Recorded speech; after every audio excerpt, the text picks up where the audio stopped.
करवा चौथ व्रत कथा भाग 1। बहुत समय पहले की बात है। एक साहूकार के 7 बेटे और उनकी एक बहन करवा थी।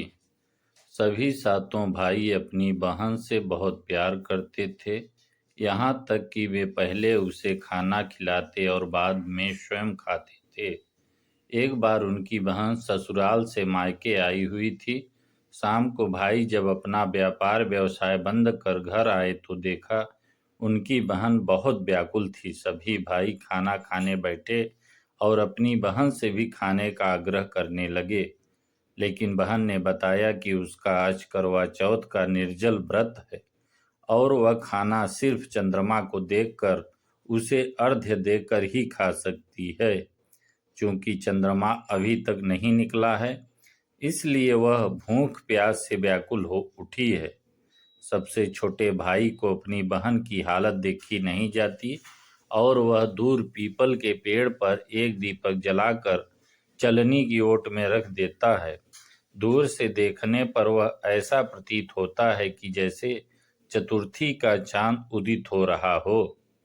इसके बाद भाई अपनी बहन को बताता है कि चांद निकल आया है, तुम उसे अर्घ्य देने के बाद भोजन कर सकती हो। बहन खुशी के मारे सीढ़ियों पर चढ़कर चांद को देखती है, उसे अर्घ्य देकर खाना खाने बैठ जाती है।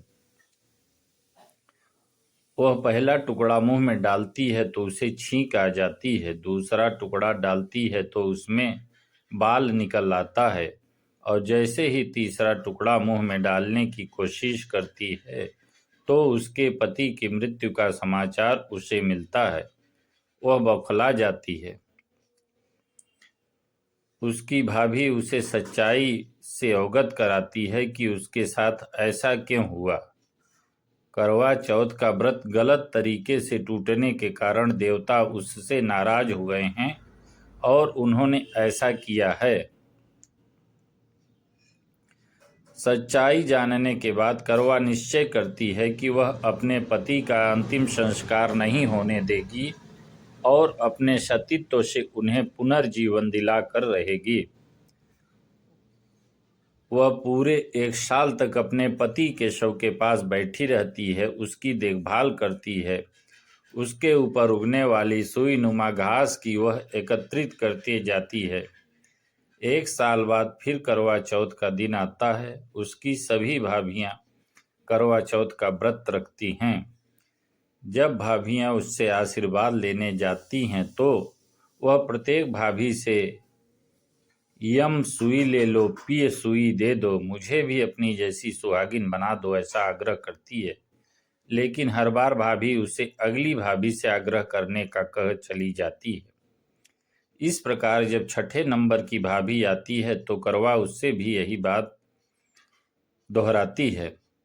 यह भाभी उसे बताती है कि चूंकि सबसे छोटे भाई की वजह से उसका व्रत टूटा था, अतः उसकी पत्नी में ही शक्ति है कि वह तुम्हारे पति को दोबारा जीवित कर सकती है। इसलिए जब वह आए तो तुम उसे पकड़ लेना और जब तक वह तुम्हारे पति को जिंदा न कर दे उसे नहीं छोड़ना। ऐसा कहकर वह चली जाती है। सबसे अंत में छोटी भाभी आती है। करवा उनसे भी आग्रह करती है उसे सुहागिन बनाने का, लेकिन वह टाल मटोल करने लगती है। इसे देख कर वह उन्हें जोर से पकड़ लेती है और अपने सुहाग को जिंदा करने के लिए कहती है। भाभी उससे छुड़ाने के लिए नोचती है, खसोटती है, लेकिन करवा नहीं छोड़ती है। अंत में उसकी तपस्या को देख भाभी पसीज जाती है और अपनी छोटी अंगुली को चीरकर उसमें से अमृत उसके पति के मुंह में डाल देती है। करवा का पति तुरंत श्री गणेश कहता हुआ उठ बैठता है।